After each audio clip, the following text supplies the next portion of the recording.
teachers, faculty, staff, bus drivers, bus aides, school board members, and distinguished guests, welcome to this year's Convocation and the 2017-2018 school year.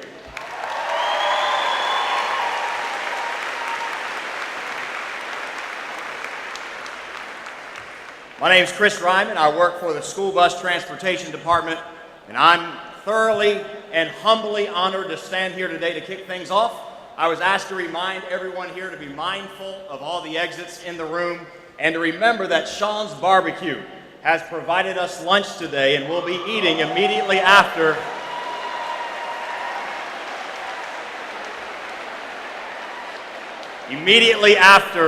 the convocation. You will be dismissed by section, so please wait for your cue. Now let's all stand for the presentation of the colors by the Liberty High School Junior ROTC and remain standing for the singing of our national anthem by Kettle Run's own Hannah Pelletier.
There are a lot of people out there. I was asked here today because word broke out about this poem that I wrote to our bus drivers and bus aides for last year's in-service, our spring in-service. And it was a feeble attempt. It really was a feeble attempt. I wrote it the night before our in-service just to break the ice, and understood it was a feeble attempt in a small part that I was to play in trying to inspire a great group of people that are transporting the most precious cargo there is day in and day out.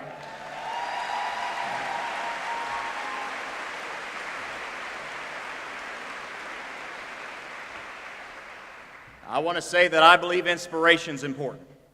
I believe it's very important.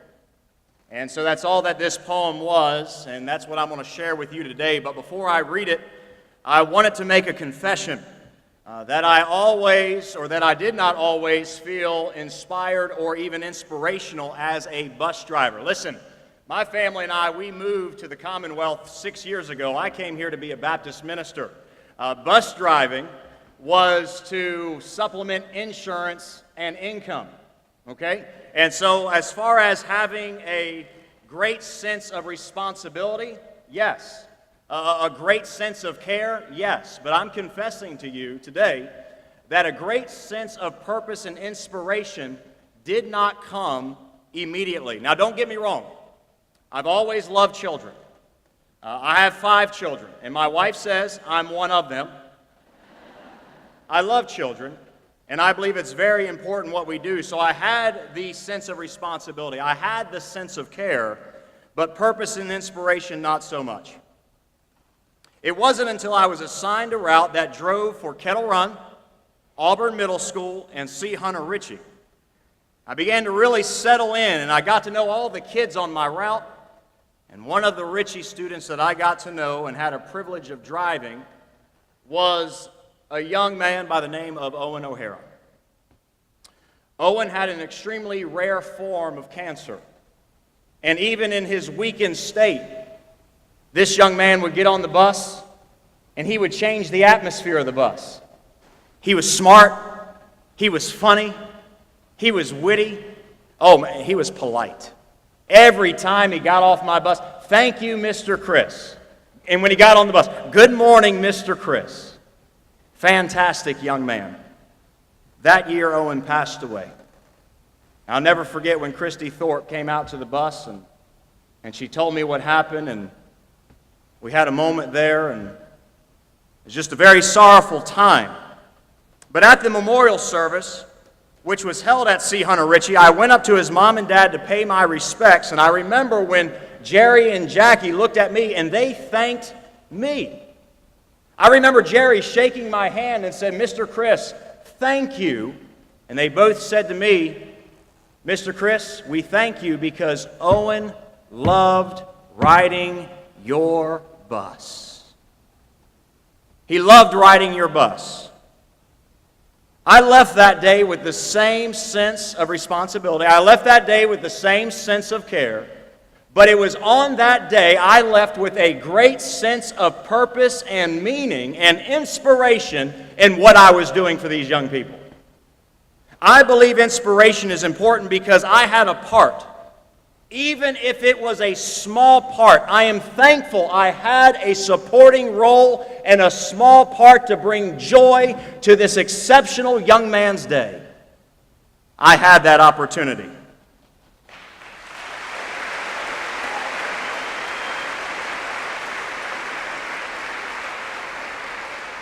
So I was inspired. I was inspired to provide the best me and the best atmosphere on my bus I possibly could for those students. So, even though my part was small, my part now had great meaning. And so things such as trivia on the way to school and knowing all the students by their first name and high fives when they got off the bus, that meant something to them, but now it meant a whole lot more to me. You see, I was always shooting for the stars and thinking that ministry is out there somewhere, and I was overlooking the ones that I had a chance to minister to every day. So remember your part. What's this all about? Why am I here? Why am I equipped with these words? Why do I feel the need to speak these words before I read this poem? It's because a still small voice began to show me and reveal to me that if we have enough people that are doing their part, even if it's a small part, we can move mountains.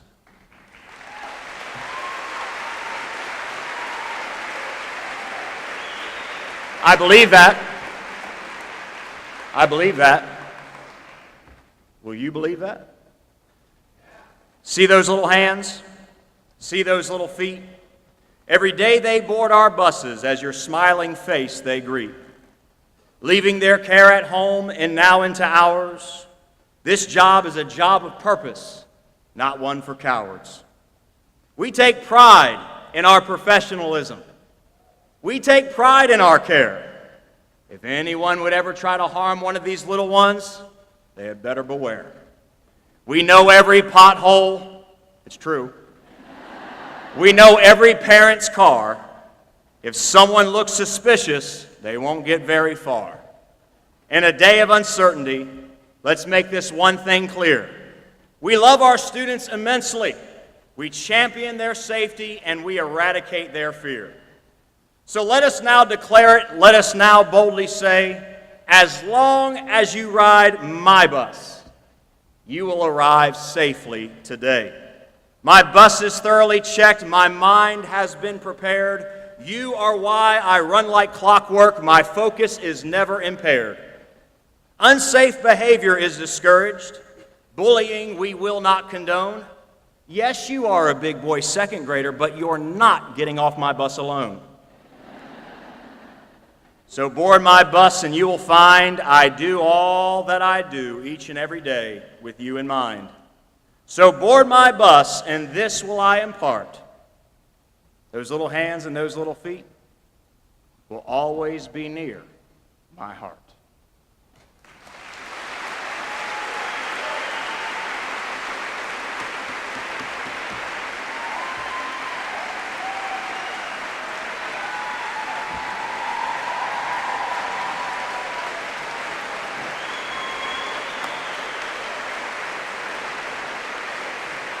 Thank you, and may God bless all of you, and may God continually protect the children that are within our care. Thank you very much.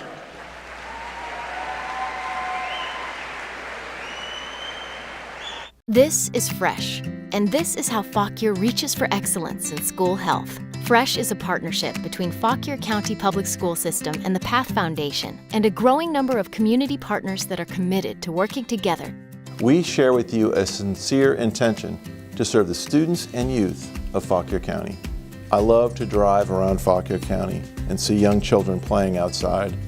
There's just something about seeing kids in action, especially when we live in an age of nationwide concern about childhood wellness.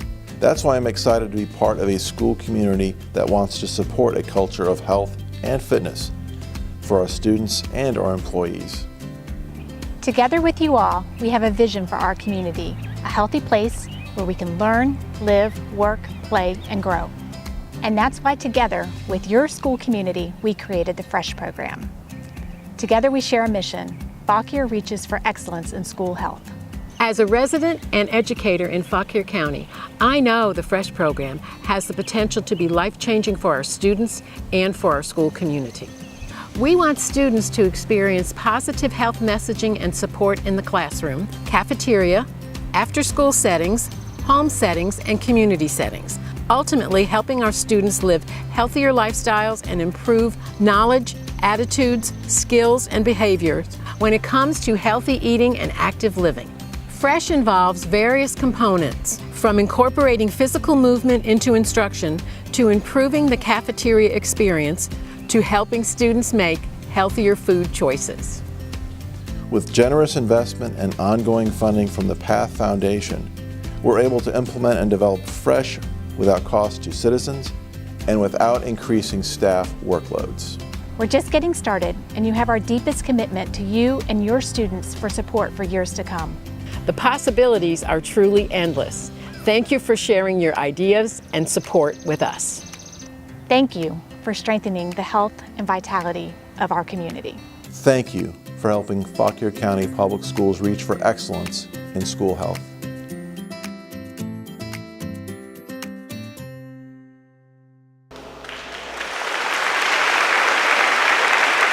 Please welcome to the stage, Pam Pulver.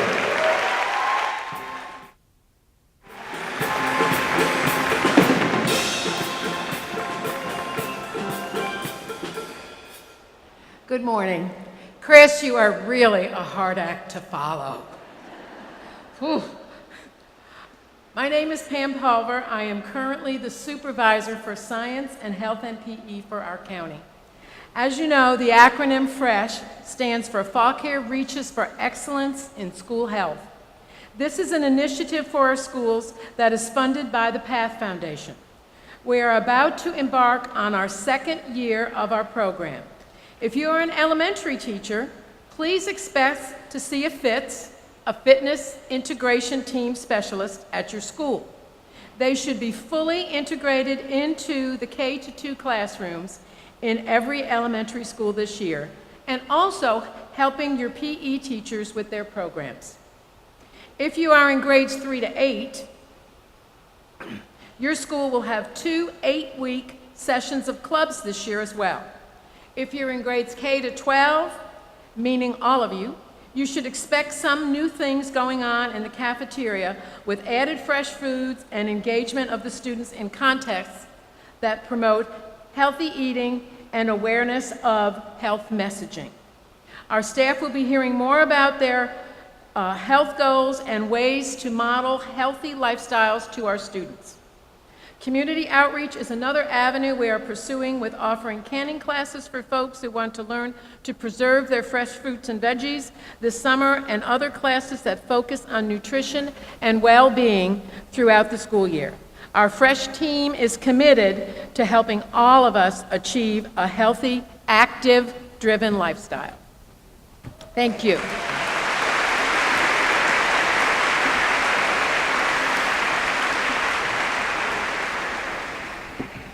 Yes?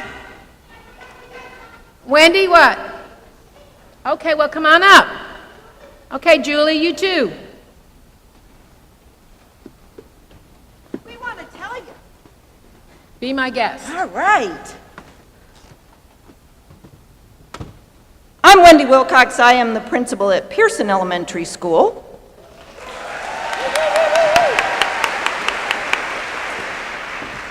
I'm Julie Gannon, principal at Brumfield, and you might be saying, hey, ain't nobody got time for fresh, but let us tell you, everybody has time for fresh.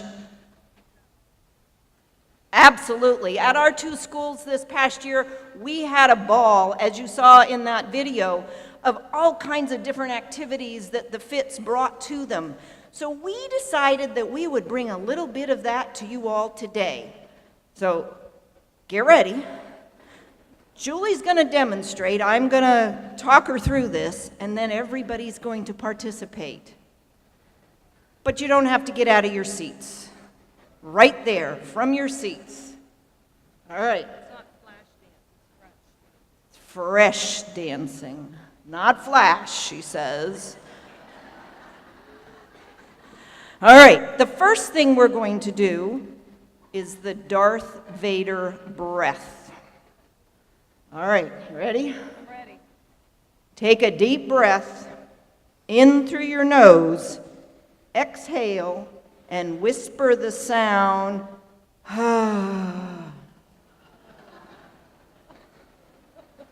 Now, repeat and make that noise with your mouth closed.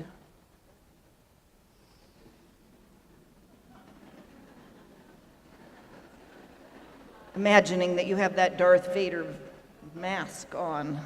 Okay, everybody got it? Everybody's going to try this now. Watch Julie. I'll talk you through it. Take a deep breath in through your nose. Exhale and whisper out the sound.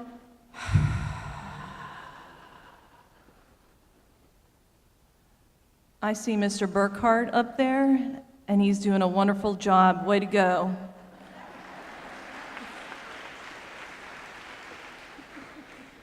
All right, now we're going to repeat that again. Again. This time you have to close your mouth, though, so you just feel it. Here we go. Take a deep breath and exhale, but with your mouth closed. Whoosh.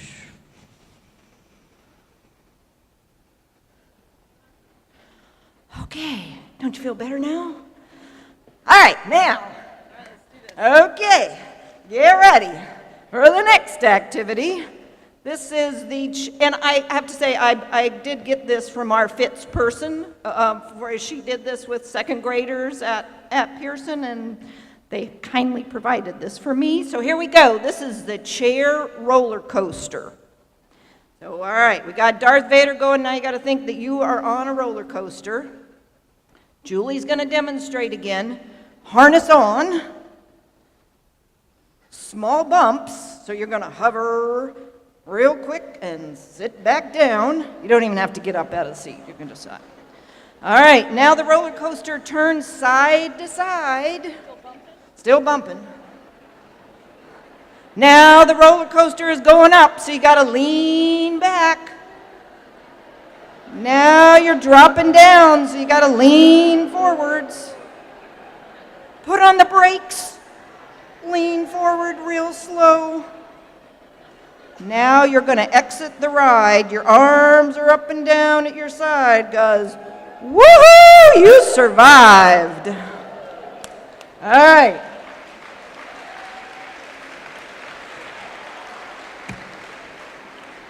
Thank you all for participating in just a little bit of a FIT exercise.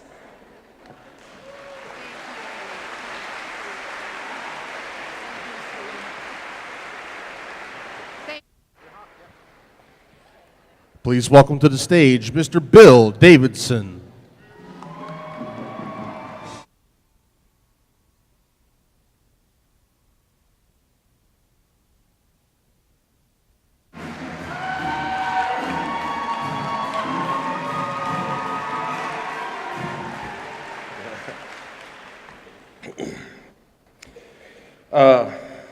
To all the people who were praying for me over the summer, thank you. Prayer truly works. You all are great people, and I mean it to all of you. I'm glad you're part of my team, and keep being awesome. If things go the way they did last year, at some point during the school year, you're going to receive an email asking if you want to get the insurance that covers the helicopter services. Don't hesitate. Just do it. Trust me on that one.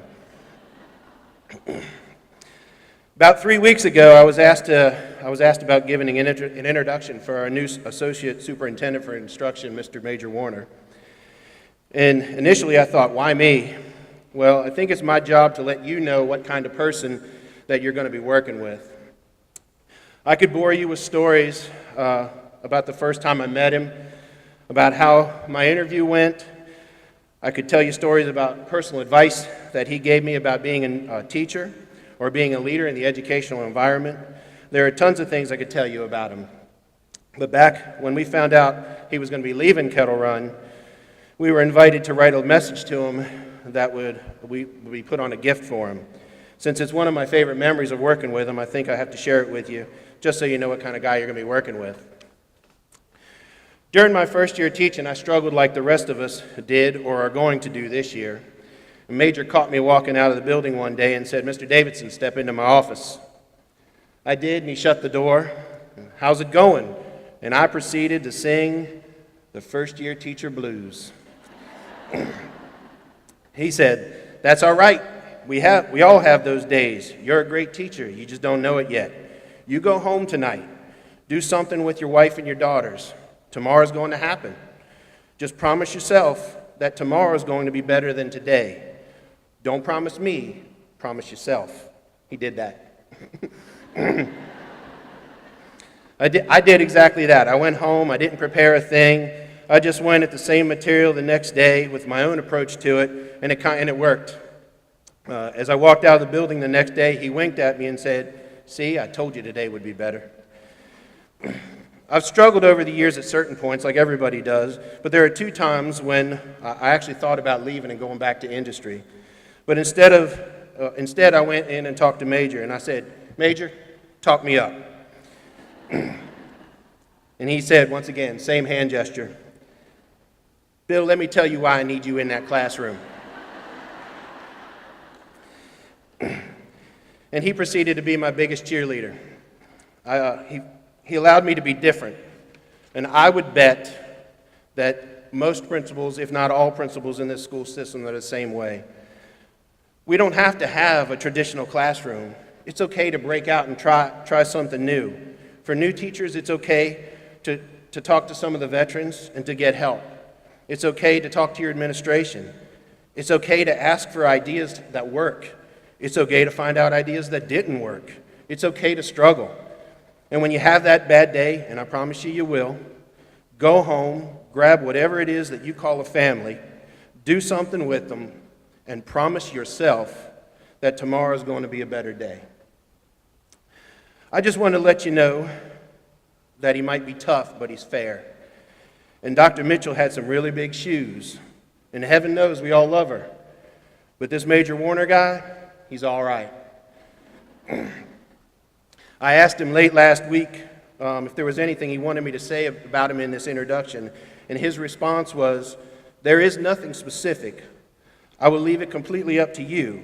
Keep it simple, as I'm not the focal point of the day." So typical of him. It's a good thing he told me that too, because my introduction that I'm about to give was going to be quite elaborate. I was working on rewriting lyrics to Prince's song, "Let's Go Crazy." There was going to be a guitar solo and everything. Dearly beloved, we are gathered here today to get through this thing called a school year. Electric words, school year, it sounds like forever. And that's a mighty long time, but I'm here to tell you there's something else. Summertime.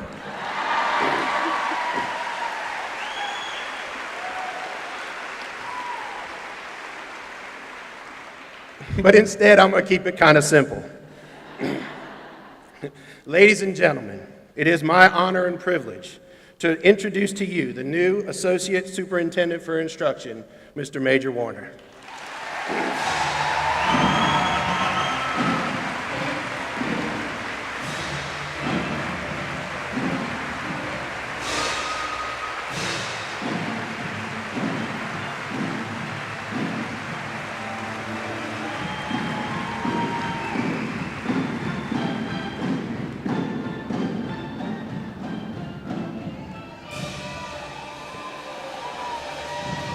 Woo! Those are some serious acts to follow. Thank you, Bill. That was not necessary, but most generous. And I am at that point where I need these, even though I made the font 24. So that is saying something right there. Whew. All right. You know, I'm honored, Bill, to have been the guy that brought you into education. And I'll tell you, if you're not paying attention today to the message that's already been set, if you think you don't make a difference in the life of a child, man, we're in the wrong business, I'm telling you. I've just got just a few minutes, Coach Washington, so I'm gonna stick to my message here. My message is twofold. One, I want to cue up the superintendent's message, because I'm telling you, he's bringing something to you today. It's powerful, it's long overdue, it's necessary. It's gonna be straight from the heart, so please make sure you receive it with the sincerity in which it's gonna be delivered. Secondly, I want to set the stage for a video highlighting this year's honorees using equity as the backdrop. Our business is teaching and learning. It is why we exist. How we do that, i.e. instruction, is what drives that process. The image that you see behind me sets the stage for that message. Some of you have seen it before. What you see on the side of the picture to your left, to my right, okay, to my right, is an image that reflects one of the principal beliefs that flowed through public education for many years. Everyone gets the same. We treat people equally, love them the same. All kids will learn. But we know now, actually we knew long ago, that it worked for some but not for all. It was safe, no risk was involved, you could not get into trouble that way. But it does not work. And we all know if you have children, multiple children, we tell everybody we love our children the same, but we know doggone well we don't know we love each one of our kids the same. They drive us nuts. It's okay to be different. It's okay to give them something different. The reality is the picture you see on your right and my left is what we should believe, an image that reflects what happens when we say to ourselves that it's okay. It's okay to give each kid what they need. It's okay. It doesn't have to be the same. It has to be what they need. In a first grade classroom of 22, it could be 22 different things. Everyone in this gym has the capacity to do so when you work with kids. Chris outlined that so eloquently. It really doesn't matter what you do, but if we get up every day with the intention of giving every kid what they need, great things happen. It doesn't really matter what the circumstances are. To do so is to be intentional. When we do that, we create equity in our schools and in our classrooms. Harper Crater, Keller Run student, and Kelsey Gasly, Fauquier High School student, addressed the new teachers the other day. Both of them, a whole group of students had some wonderful things to say, but they said the following. Harper said it was important to understand that we need different things to learn. Have we ever heard that before? We need different things to learn. Kelsey Gasly said to be the person you needed when you were younger. That is the strongest relationship statement you will ever hear from a kid. And yes, Mr. McDaniel, it is always about relationships. If you spend 2 minutes with Prashant Shrestha, you'll find yourself talking about heroes and hero conversations, how it takes a hero mindset to give a child what he or she needs to be successful. We have a gymnasium full of heroes today.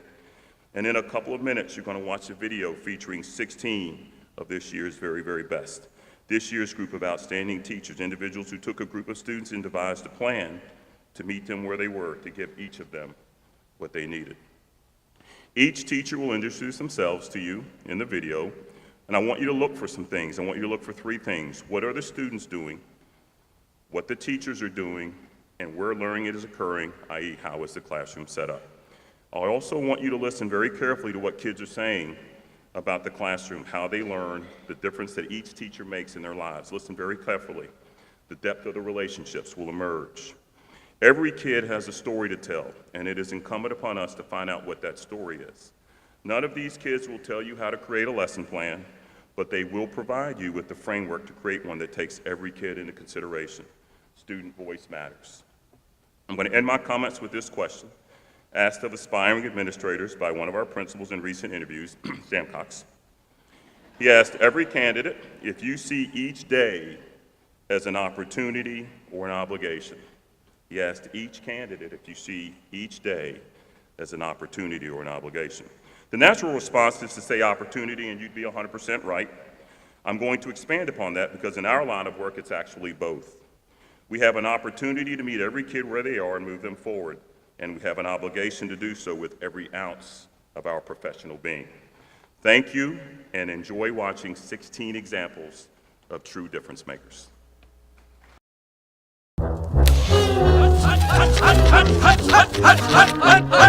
Troops assembled, sir! Good work, Sarge. All right, folks, let's go. We don't have much time. You heard him, man. Let's move some plastic. Bullseye. Looking good. Good work, fellas. Whoa, hey, impressive. Oh, I can hardly wait. Other way, Rex. Hey, Slick, go long. Well, hurry up! Yes, dear. My arms are getting tired. Oh, great. I threw my back out. Hey, what do you think you're doing? I'm supervising. All right, keep it moving, keep it moving. Look out, go, Jesse!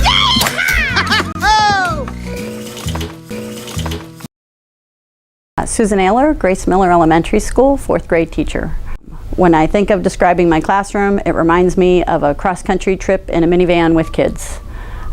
You have to research where you're going to go and how you're going to get there and plan ahead. Along the way, things often don't turn out the way you expect. You make detours, you may have to go back, make adjustments, settle disagreements with things that occur during the day. Mrs. Ayler is an awesome teacher because she makes everything fun. She helps us learn. Like, she has different ways for us to learn. Like, sometimes we could do different games, or she puts it up on the board and we answer questions. I like Miss Ayler because she's a nice teacher and she's funny.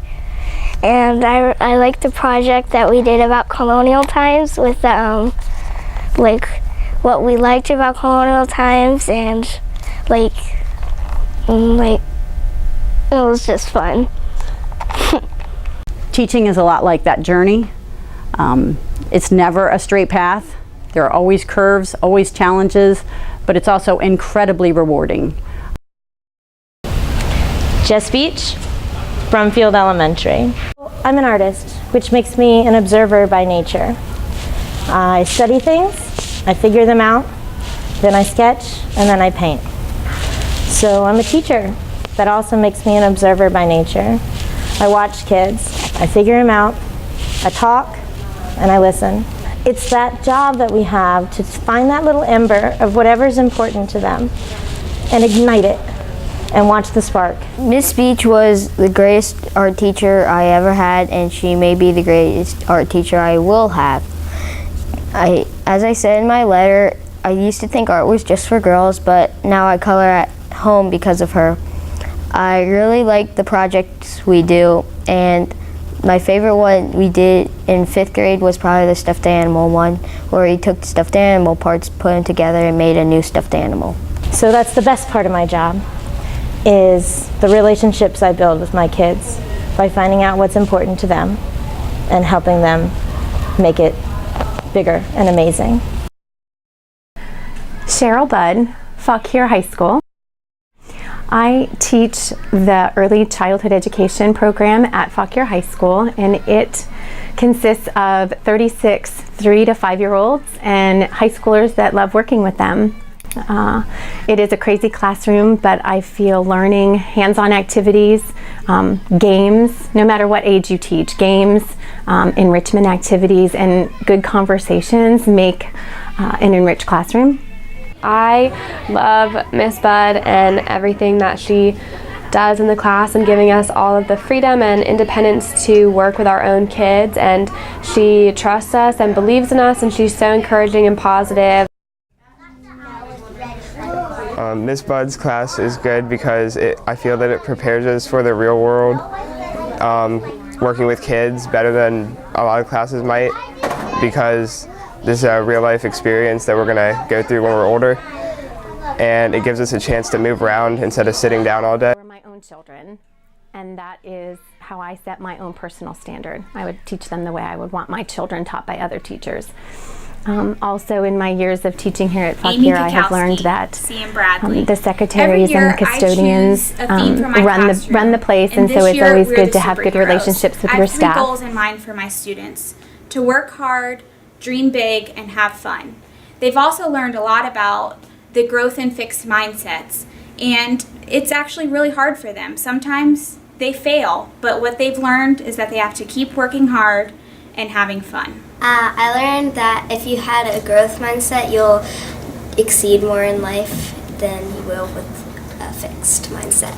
I'm always excited to go to school. She's an awesome teacher, and she always gives us candy. Kimberly Carter, Warrington Middle School. One of my most important tasks as a middle school teacher is to create a safe learning environment where all students feel comfortable learning. I found from teaching math that so many students come into the classroom and they're scared of math, or they think they're not good at math. And I want them to come in my classroom knowing that I'm not going to think they're stupid or dumb if they raise their hand with the wrong answer.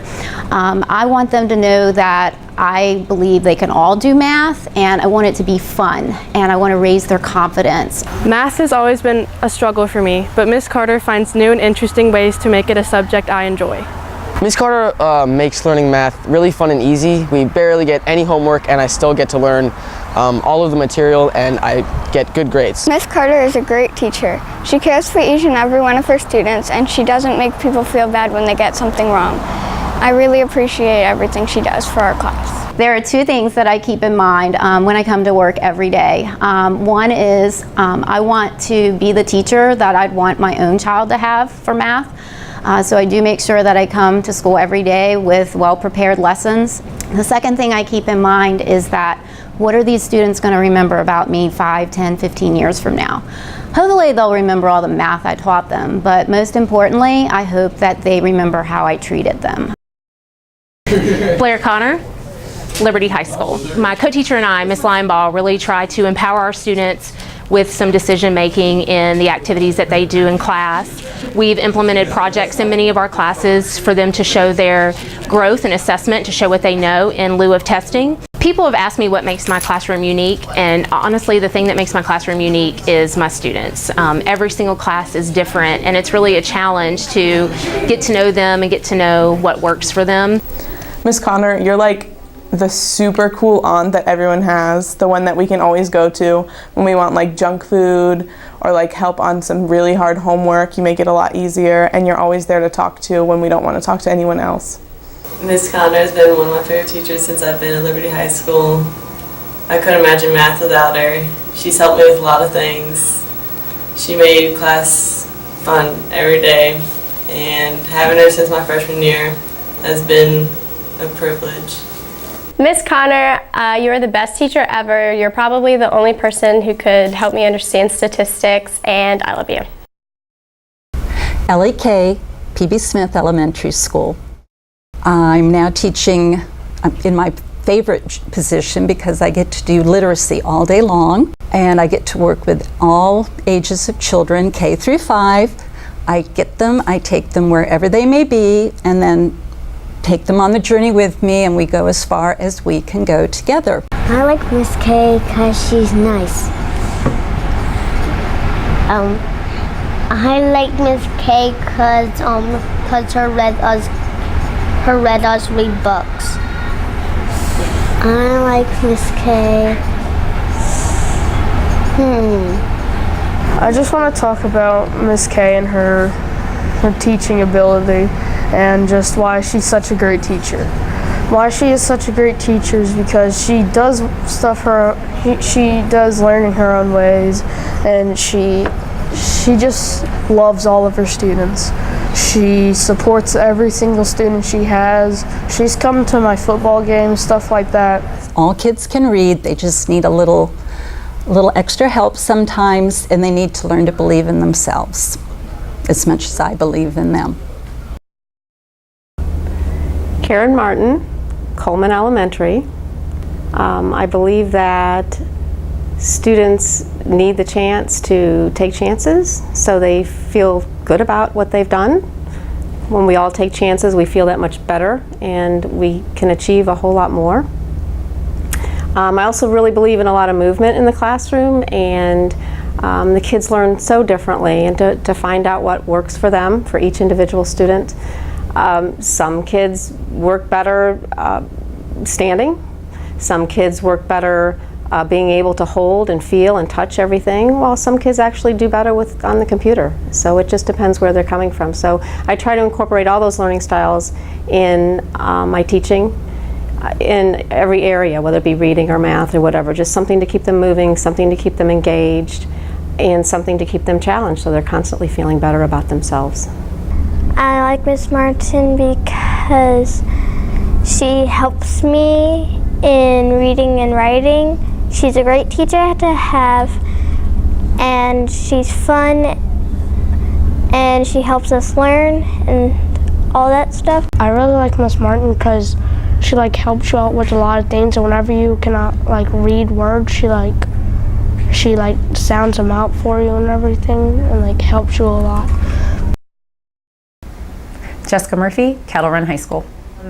My teaching style is, I guess, authentic. I do what I do best and what's most comfortable. I try to be as genuine as possible with my students, which I think for them lets them be genuine in return. Miss Murphy has a charisma that not only engages her students in rigorous academics, but also ignites a passion for learning for those in her classroom. She is truly one of the most influential teachers that I have ever had, and as someone who aspires to possibly be a high school teacher, I aim to replicate the environment that she has created. It is no surprise to me that Miss Murphy won Teacher of the Year, and I truly cannot think of anyone more deserving of this honor. Thank you for being such an incredibly well-rounded teacher and hardworking. Congratulations. I think being organized and structured helps them anticipate what's going to happen. And for high school students who have sports and extracurriculars and a million things going on, predictability makes things easier.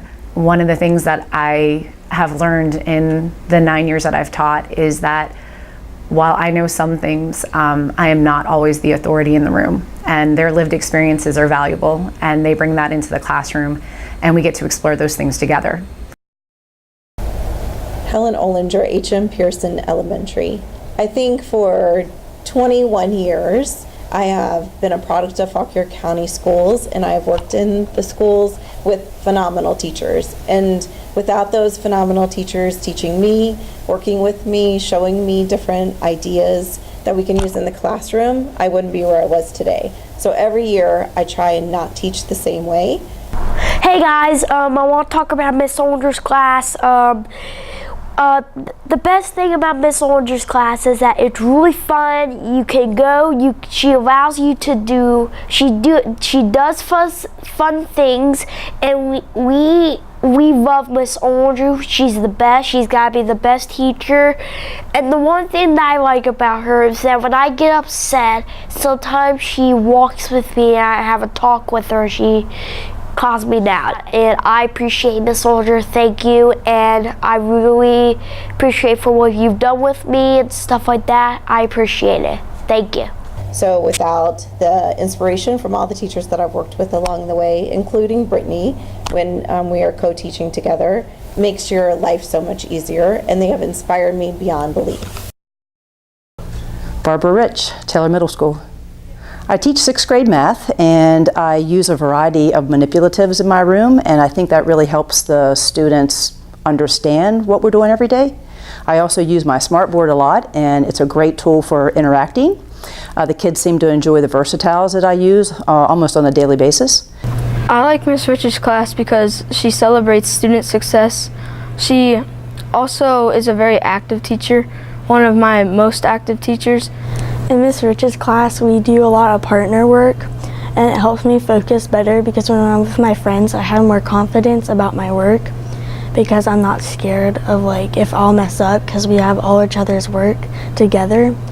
And Miss Rich helps us understand things a lot better than other teachers have in the past, and I've had better grades in her class than any other math class I've had my whole life. We get to do a lot of versatiles, which gets us extra credit points, and when we work with partners, it makes it way funner, or more fun, because you can talk and work it out with your partner. We do a lot of group work. I think they learn sometimes more from each other than they do from me. We just want to have fun. We just try to have fun every day. Lisa Stafford, Mary Walter Elementary School. So in my classroom, I usually like to try to do activities that I know the kids will be interested in and engaged in.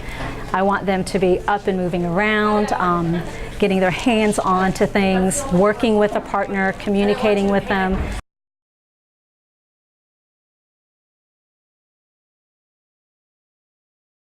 I think that Miss Stafford was a really great teacher. She taught me how to be really good in math. That's why I have all A's. I've never really been able to express myself with all my friends until she taught us to be friends with everyone. I think Miss Stafford's a really good teacher because she's always helping students. She's always encouraging them to be nice to others and help people. I usually try not to put a lot of expectation on myself or the students about how the activity is supposed to turn out, just because I want them to kind of lead the direction of the activities, kind of challenge themselves, and get them to realize that even if something is difficult to do, they can still work through it. And yes. Welcome to the jungle. We got fun things. My name is Elizabeth Stone, better known as Betsy Stone. I'm at Claude Thompson Elementary. My classroom, I think, is a safe haven for kids to come and create. And I think that's just so important for humans to be able to create. It is a place where students feel good about what they do. Miss Stone, you're a very nice teacher. Sometimes I think of you when I'm trying to think of to paint art. Mrs. Stone is a really good teacher. She helps you if you are confused about anything. I think that Miss Stone is a great art teacher because she helps us with our art. She doesn't just tell us something to do, she actually explains it very well. The thing I like about Miss Stone is she's really nice. She gives us fun projects to do. And she helps us if we need help anyway. I think it's important to be involved in schools and involved in your students' lives, because that's the way you connect with them. That's the way you get them to create and to enjoy what they're doing. It's very important. Jane Turner, MM Pierce Elementary School. I hope that my classroom is a warm, welcome environment. My assistant Marie Dodson and I work very hard to welcome the kids in and encourage them to be the best that they can be. We use themes when we're teaching so that the children can be working on their own level, but they're all talking about the same thing. And we try to take them from where they are. We do that with our centers. Each center has a different group of children, and they might be working on the same thing just at a different pace, or they might be working on something totally different. But we do things with themes, so everybody's working on the same theme, but we differentiate it with our centers, both in reading and in math. We make treats sometimes, and we do a lot of crafting, and we do like to talk to her, and we all love her. She likes to put up the right for us, and we get to help her, and we color, and we do the scepters, and at the end of the day, when it's Friday, we get to have free time. We like to create a room that's fun, but it has its structure also, so that the kids are having fun every day, but they are learning, and they know what to expect, and they know how the routine of the day will go. Sarah Ventresco, Greenville. I think my class is really fun. I think that when kids come to school and they're happy and they're excited, I think they learn more. I think my kids know that I care about them and I want them to do their very best, and that makes them work really, really hard for me. I enjoyed Mrs. Ventresco's class because it was all fun and games, and she was a really good teacher. I've enjoyed being able to implement the FRESH program this year. I think it goes right along with exactly what I believe in as a teacher, and that kids need movement. I think kids need brain breaks, they need to stay active, and it's been really fun to be able to incorporate all sorts of movement within all of my different subject areas. She is a special teacher because she wants other people to do the best. So she can do better for other people. Kim Matthias, Cedarley Middle School. One thing I love about middle schoolers is that they go through such a transformation during their time here.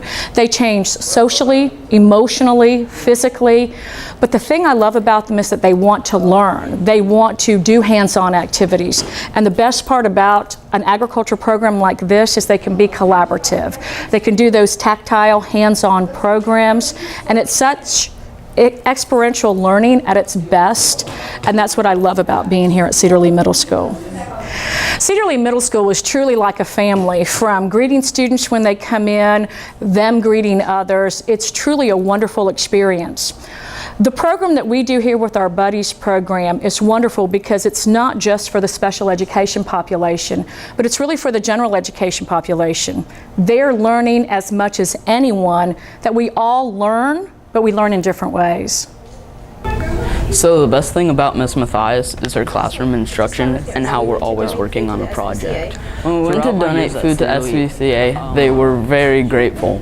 It was a good experience, and me and the other officers enjoyed it a lot. My favorite thing to do is every Thursday we have the Buddies come in, which is the special needs kids, and we help with them, and we take care of the birds, and we take care of all the plants outside. And I think it's incredible how Miss Matthias devotes her free period every Thursday to helping with the Buddies, so they adapt to kids in the school more, so all of the 8th graders and all the kids are really open to them. I just think that's really great.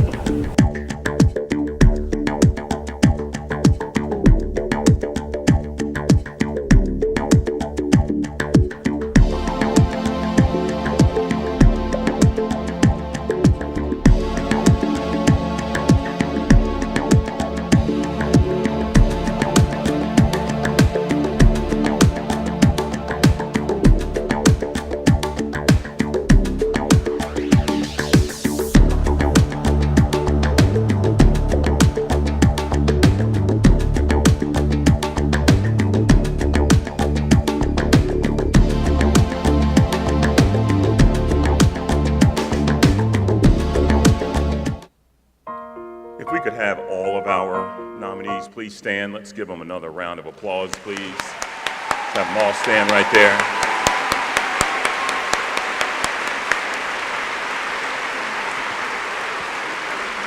Outstanding.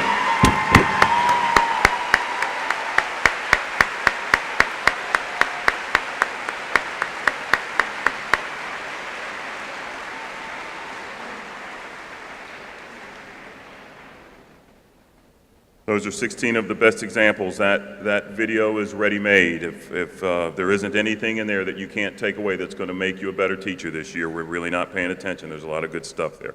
Wonderful folks. I get the privilege now of introducing someone to you. Introduced to FFA in 9th grade, Kim Matthias is now in her 26th year of teaching agricultural education, the last 4 at Cedar Lee Middle School. Her kids love her. All right. Her kids love her and she loves them.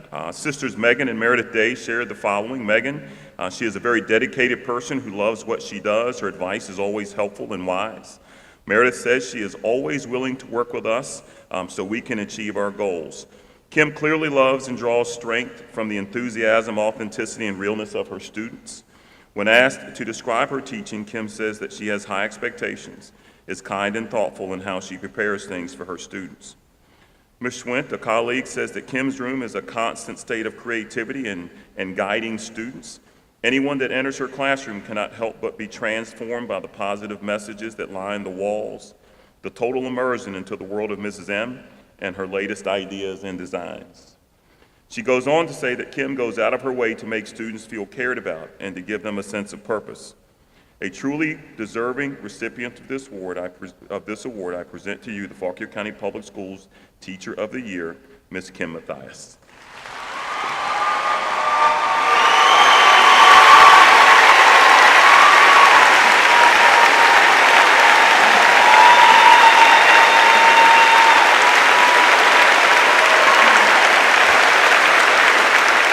Thank you, Mr. Ryman. I would also like to thank the 15 incredible educators that I have been honored to get to know or know a bit better through this experience. Susan and Sarah, Amy and Helen, Lisa and Ellie, Jessica, Jane and Jessica, Kim and Karen, Barb, Betsy Blair, and my fellow CTE colleague, Cheryl, thank you. I am truly humbled to be mentioned in the same group as you remarkable educators. A truly remarkable woman in my early life was my paternal grandmother, Nana. She cultivated my love of reading and taught me the incredible power of words. The summer before I started 5th grade, Nana took me on a journey from my home in Ocala, Florida, to her home state of Minnesota. She made certain every experience was one to learn from. Upon our trip north on I-75, we were getting close to the Georgia state line, and Nana asked me to write down the name of the city we were approaching, Valdosta. My next task was to see how many words I could create from the letters V-A-L-D-O-S-T-A.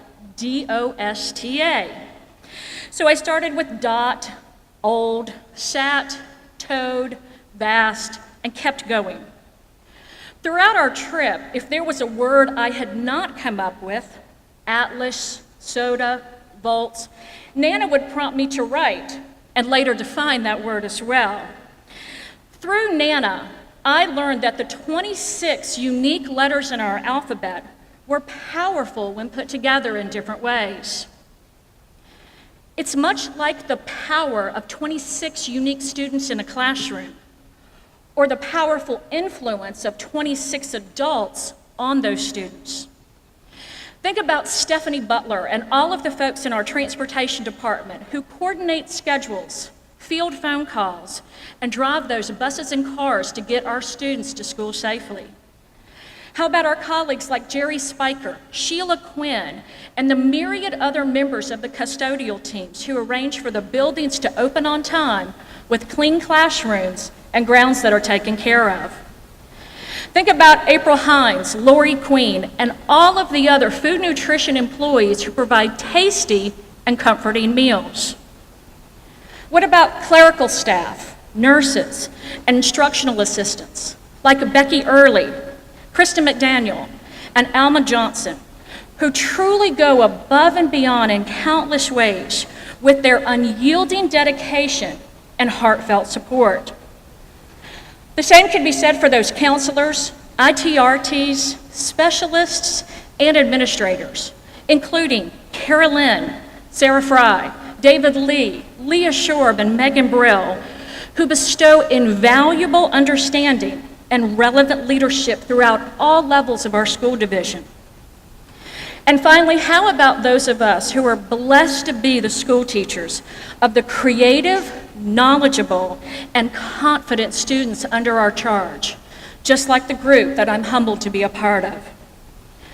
All of us possess the power to make a positive difference in the lives of our students, their families, and our communities. We, as a united school system in this county, must continue to work collaboratively to meet the needs of each and every learner we encounter. How can we guarantee success? Easy. It's in the Word. Do you see it? Look closely. It's us. The first two letters in the word success, when flipped around, are U and S. Us. The key to success is us. For our students to be successful, for our schools to be successful, and for us as a division to be successful, it is going to take every employee at all levels to work together for professional development, collaboration, and embracing the diversity of each and every person in this room. Are we different and unique, much like the 26 letters in the alphabet? As Nana and her Minnesota relatives would have said, you betcha. Those differences empower us. Those differences make us grow. Those differences unite us in the mission we have to be an innovative learning community. The key to success is us. We must use this key to unlock all of the potential in ourselves and every one of our students. I wish each and every one of you the most successful of school years. Thank you so much.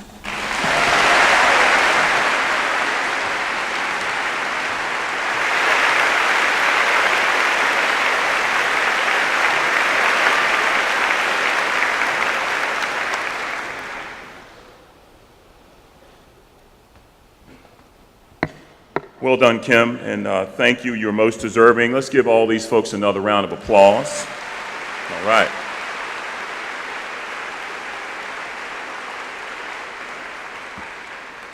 I will tell you, Lisa, there's 2 Minnesota references there, so that, hey, go Minnesota. All right, that's personal, y'all didn't need to know. All right, let's see. I now get the good fortune, and it is a good fortune, of introducing our superintendent to you. So just stay seated for a minute because I got a couple things I want to say about you. So that's okay? All right. It's good stuff, man. It's good stuff. All right, I'm going to share one accolade, just one out of what is a very, very long list. And I think it's important to understand that Dr. Jeck is our Region 4 Superintendent of the Year, and I'm going to tell you why that's important.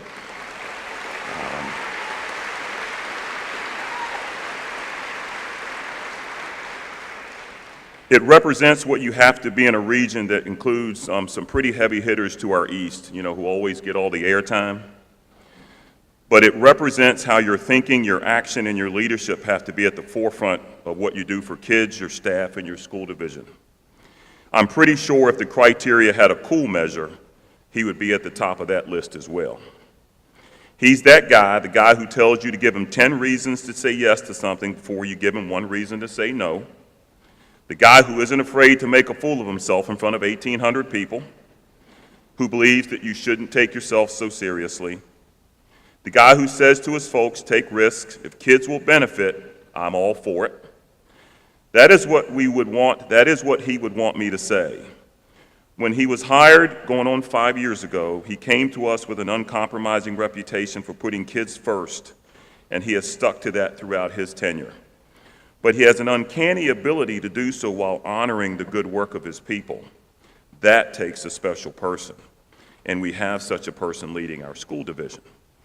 He's got something stirring in him today, all right? There's a message coming. He's got something stirring in him today. And Doc, I'm going to lob it up to you right here. All right? Actually, he and I are going to play some basketball in the Aux gym here in a few minutes. One-on-one, he's going to give me 5. The game is going to be to 6. I get the ball first, and I'm going to win. Just to be sure. No, in all seriousness, he has a message for you folks. It's a good one. It's a serious one. It's genuine, and it needs to be told. If you've been listening to anything that we've been talking about today, it's about meeting the specific needs of kids. And to do so, we've got to be really, really, really intentional in doing so. So as I stated before, it's from the place in which he's delivering it. It's from the heart. Because if you listen, soak it up, and leave here with it, you are going to make more of a difference than ever before. I give you the best boss on the planet, Dave Jeck. Come on up, big fella.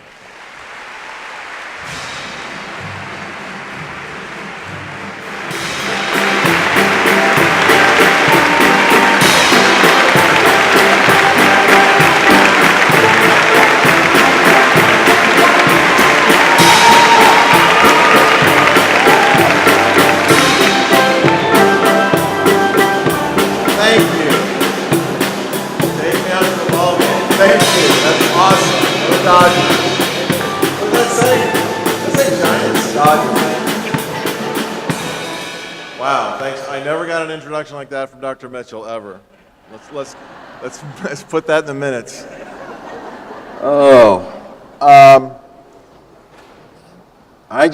Sometimes I just cannot believe I'm superintendent of this place. I just can't believe it. And note to self, Chris Ryman speaks last next year at Convocation. No one needs to follow Chris Ryman, but you all are amazing. And my wife asked me this morning, she said, how did you sleep? I said, I slept terrible. She said, why? And I said, I kept having dreams about Convocation, and one of the dreams I was speaking and people started leaving, and I was saying, no, don't leave. I did 5 more minutes, I promise. But I promise to be brief, but I do want to recognize a few folks, important individuals to our school community. And that is members of my 3 favorite members of the school board are here. Don't tell the other 2. Donna Grove, right there. Awesome lady. Suzanne Sloan. And our esteemed chairman, Brian Gord. We're blessed with an amazing school board, truly. They're great and supportive people, and they always put kids first, and I've greatly appreciated that over the last 4 years. And I also want to recognize Sheriff Bob Mosier and Chief Darren Stevens and Grand Poobah, Mr. McWelch. Thanks for being here. And all the SROs in attendance. We appreciate you being here. I made a comment last night at the new teacher dinner that I think probably 5 people in the room got. I was introducing Darren Stevens, and I said, and this is true, I used to go to church with a guy named Larry Tate. I don't think none of the new teachers knew what I was talking about. Do anybody remember who Darren Stevens and Larry Tate were? All right, thank you. I'm not crazy. They were from Bewitched. Larry Tate was Darren Stevens' boss. There you go. Okay, I'm a little nervous today. I'm gonna be quite honest. I feel like I did 4 years ago when I made my first convocation remarks, and I was nervous because I wasn't sure how my message was going to be received.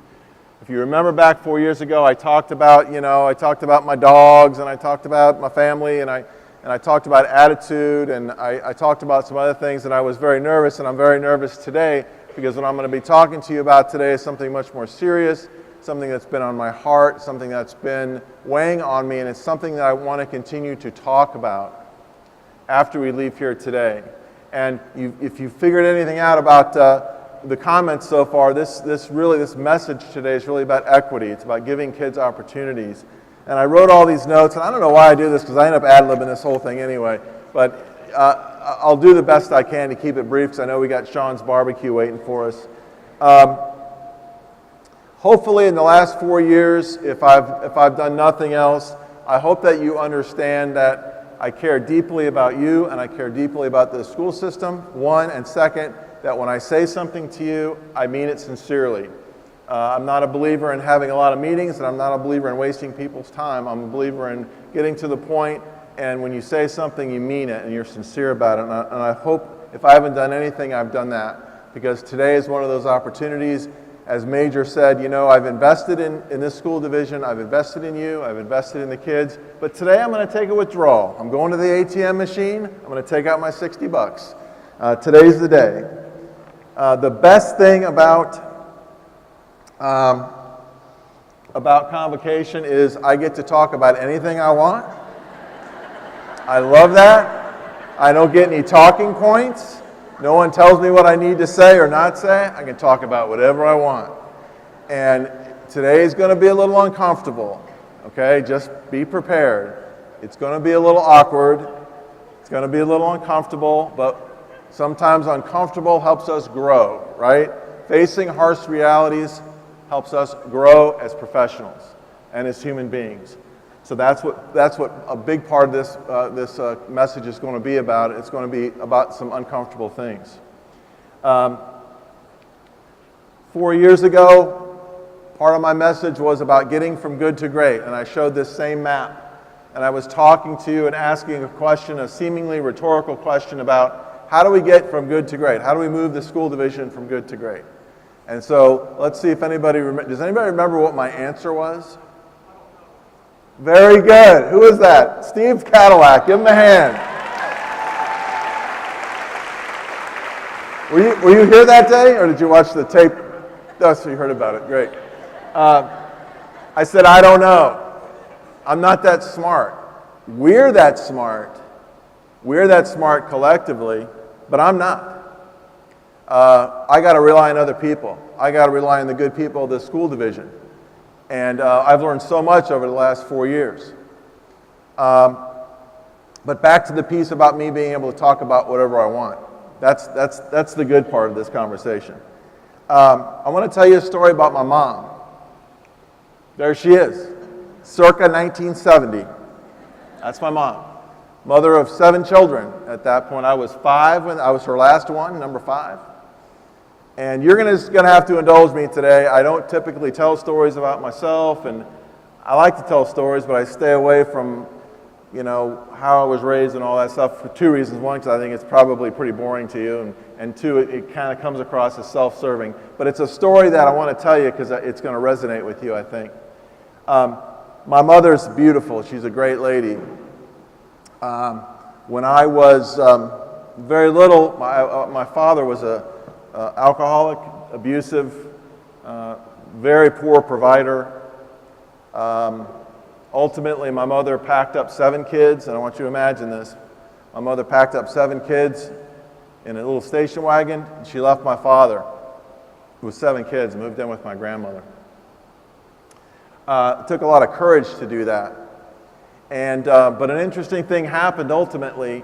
My mother was a waitress, and she won't mind me saying this because she's awesome. My mother was a waitress at a place called the Mercury Bowling Alley in Pico Rivera, California. Anybody ever been to Pico Rivera? There's got to be at least one in here. I hear one. There we go. Yes, Kirsten's been there. She was a waitress in a bowling alley, raising 7 kids as a single parent. That was my mom. And she met a gentleman at the bowling alley. He used to go there and play pool. And he was a physician, and my mother said, as she tells it, she would always look for him to come in because he was a good tipper. So as soon as he'd come in, she would immediately go and try to wait on him. Anyway, long story, I'll keep a very long story very short. They got married. And everything in my life changed. Everything in all 7 of our lives changed. I remember that first Christmas, coming out of the room, and there was a bunch of bicycles lined up. And that was amazing to us. And my mother got a new car, and we moved into a new house. And it was just amazing. Our whole lives changed completely. So that's the first part of the story. Here's the second part, and here's the important part of the story. One day, I was at home. My mom, we had to go somewhere. And my mom, she had a nice car. She had a Cadillac. So got in the car. We were driving. We lived in a place called Friendly Hills. And probably, again, Kirsten Duick's the only person that's ever heard of Friendly Hills. We grew up in Friendly Hills, which wasn't very friendly. But that's where I grew up. And we were driving through, and Friendly Hills is up in the hills, not close to anything really. And as we were coming down the hill, there were 2 black gentlemen. And granted, Whittier, California is probably 50% Hispanic, 50% white, and probably 0.00001% African American, okay? So we were coming down the hill, saw these two gentlemen standing by a car, obviously broke down the hood up, steam coming out the whole 9 yards, two young guys, and they had their thumb up. My mom didn't hesitate, she pulled over, rolled the window down. Can I help you guys? The guy said, ma'am, we're lost, we're trying to get to this place, we're lost, we can't find a gas station, we came down through here looking for a gas station, we can't find anything, can you help us? My mom said, absolutely, hop in. Drove them to a gas station, they got the help they needed. So fast forward to this past November, my mom's 80th birthday, we were sitting in the backyard enjoying an adult beverage or two, and I said to my mom, Mom, do you remember that time we were in the neighborhood and we were driving and you picked up those two black guys on the side of the road? She said, yeah, I remember that. She has a great memory. So yeah, I remember that. I said, why'd you do that? And she said something I will go to my grave remembering. She said, because if I hadn't stopped to help those guys, no one else was going to. They would have been stuck.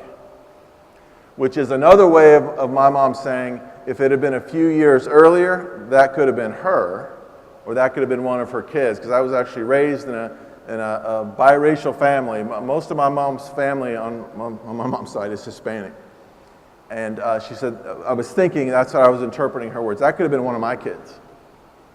If no one else, if I hadn't helped them, no one was going to help them. And that's the gist of my message to you today. Let me go to my notes here because I'm getting choked up talking about my mom, so I got to get back on track.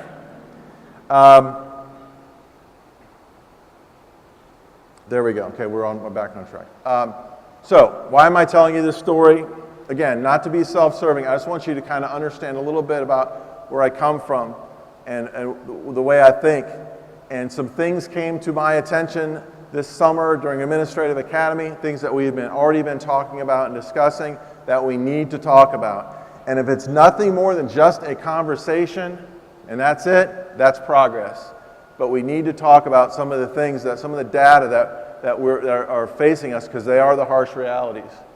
This is the racial makeup of our school division. Okay? Pretty straightforward, not a lot of surprises. I think our Hispanic population ticked up a little bit to closer to 16%, I believe. Our African American population actually has ticked down a little bit. Otherwise, it's roughly the same. That's our racial makeup. Okay? No surprises there, right? In the last several years, our discipline data actually has been trending down, which is a very good thing. Especially our major disciplinary stuff has trended down. That's a very good thing. But here's what I want to share with you. And by the way, I need to say this, because I can't forget to say this. I'm not saying anyone in here doesn't care about kids, and I'm not suggesting that anyone in here lower expectations for kids, and I'm not suggesting that anyone in here is, has bias. I'm not suggesting any of that. All I'm saying is these are things that we need to be talking about because they're important.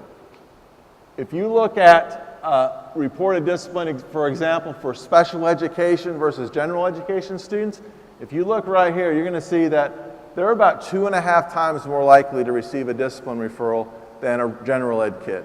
A special ed kid, 2.5 times more likely to receive a discipline referral. If you look at, this is just one school, but and I'm sharing one school's data with you because this one school ran their discipline data through SWIS, which is the state's kind of discipline warehouse, clearinghouse. At this one school, and I'm certain that we have other schools that are similar, if you're a black student in this particular school, you have an 84% chance of receiving a referral. Let that sink in for a minute. This school only has 45 black students. They have an 84% chance of receiving a disciplinary referral. The number reported based on 100%.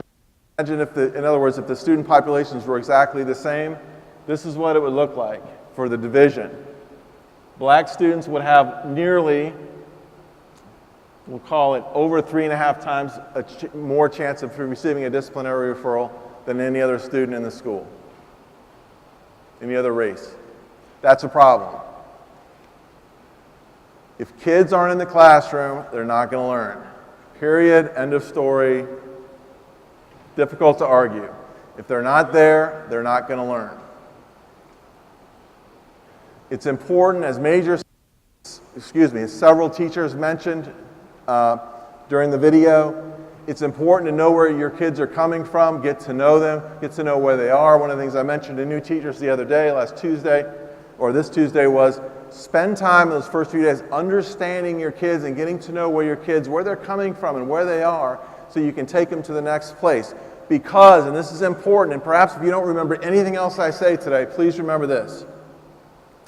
If we want our kids to take risks and to be in leadership positions and to be creative and to do all those things that we would expect from our biggest, best, and brightest, in quotes, we need to expect that from all of our kids. We can't pick out certain kids and expect that they're going to do some things while we expect other kids to do less. We need to expect all of them to achieve at high levels, because a rising tide lifts all vessels, right? You agree with that? Let me hear a round of applause if you agree.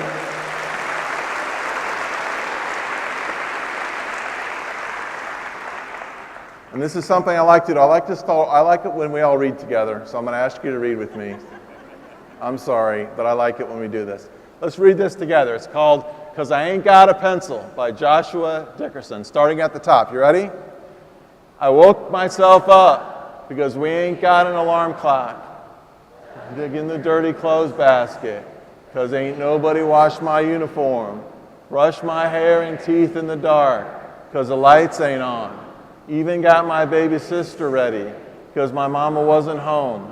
Got us both to school on time to eat us a good breakfast. Then when I got to class, the teacher fussed 'cause I ain't got a pencil. Get to know where your kids are coming from, extremely important. Now, in the achievement end, again, need to share it. It's difficult data to look at, but it's important data. This is our GT, Gifted and Talented Equity Audit that we conducted over the summer. Blue is of the white kids. So we have a 71%, give or take, white student population, and they're 86% of the kids in Gifted and Talented are the white kids. Now again, I'm not talking about quotas, I'm talking about equity. Because look at the bottom, that's everybody else down at the bottom, hovering between 1, 2, 3, 4, 5%. That's a problem. Here's some other awkward statistics. AP and dual enrollment data, there it is. Take a look at that. Mountain Vista Governor's School data. The black student, 1%, that's actually 0.05%, it's 0.5%, it's one student. And it's not from Fauquier, there's one black student in all of Mountain Vista Governor's School. That's a problem. So here's a question to consider moving forward. Shouldn't the kids in these programs be reflective of the student population? And if they're not, why aren't they? I don't think there's anything wrong with the kids. One of the things I appreciate about Fauquier County since I've been here is people don't blame kids. It's not the kids' fault. So then what is it? Again, these are things that we need to be talking about. You know, I don't expect anyone to run out today and change the world, but I do expect that we go back to our schools and we have these conversations, honest conversations within our faculties, within our faculty rooms.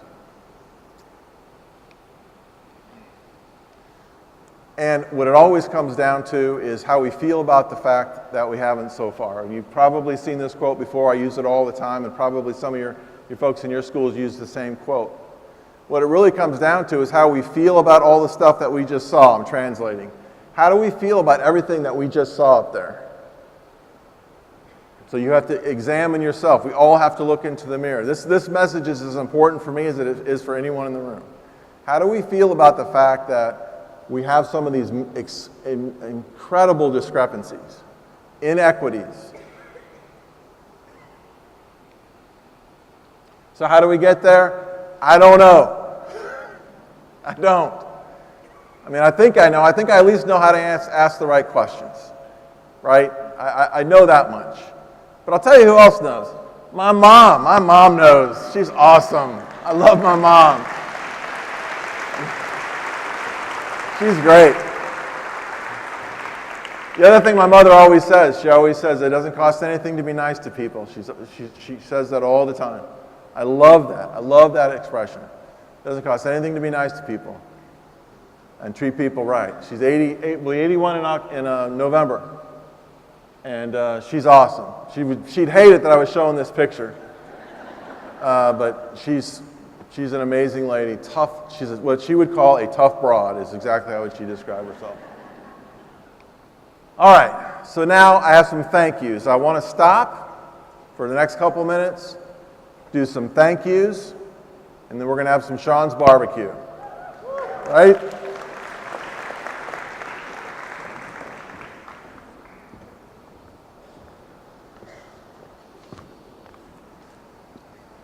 Carol, can I get the big stapler? Are we real? This is leaking staples. All right, let's see.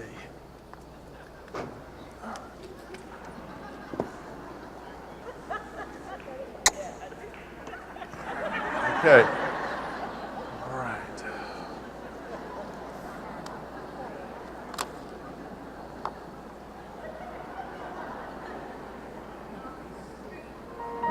This is fresh, and this is how Fauquier.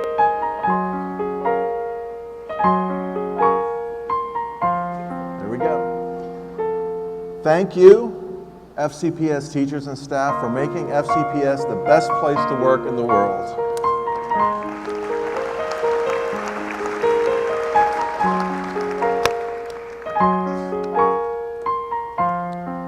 Thank you, FCPS School Board, for supporting our teachers and staff through thick and thin, supporting the values of our community, and being the champions for Fauquier County, most important investment, our children.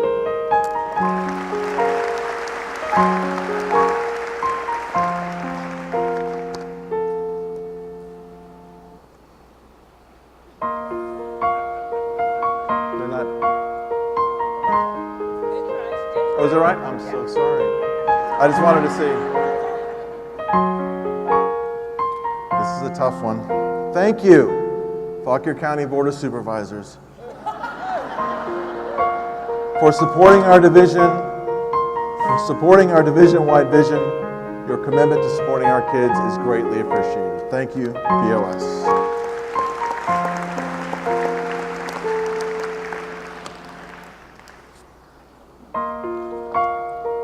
Thanks to all our community partners, especially our local partners like PATH, Fife, Dominion Power, Virginia Preschool Initiative, etc., for helping bring equity and access to our schools.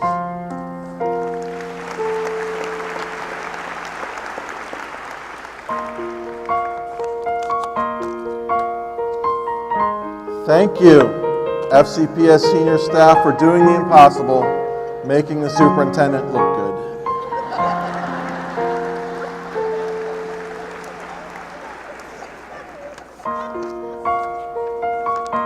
It's not that funny, Donna. I did. I took the picture. Thank you, God, for the tornadoes you sent us last spring. We always wondered what those sirens were for in Warrenton. Now we know.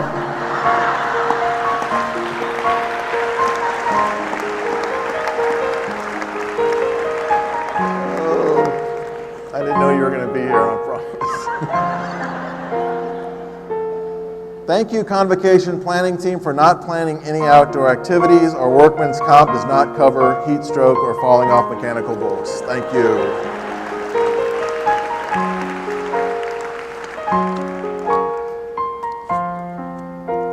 Thank you, new FCPS teachers, for your energy, enthusiasm, and most importantly, for believing that $42,000 is a lot of money. Thank you.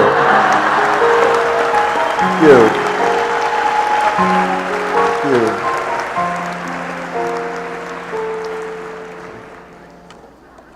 Thank you, Twitter, for providing a way to stay connected with students and providing a vehicle for parents to send insulting tweets around the clock. Thank you. Thank you.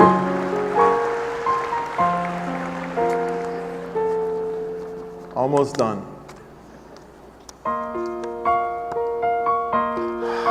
Thank you, Facebook, for nothing. You stink. I hate Facebook.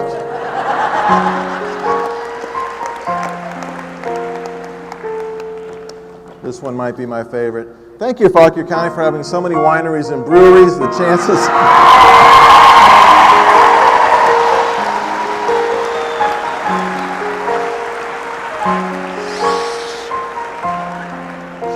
Sheriff's here. The chances of being recognized in any one of them are decreased as a result of the volume. So thank you. Okay, next. Thank you for whoever invented fidget spinners. The kids are now fidgeting constantly. Mission accomplished. Thanks. And last but not least, thanks to all of you for keeping the needs of students first, always. You are greatly appreciated. I greatly appreciate every single one of you. Thank you all very much.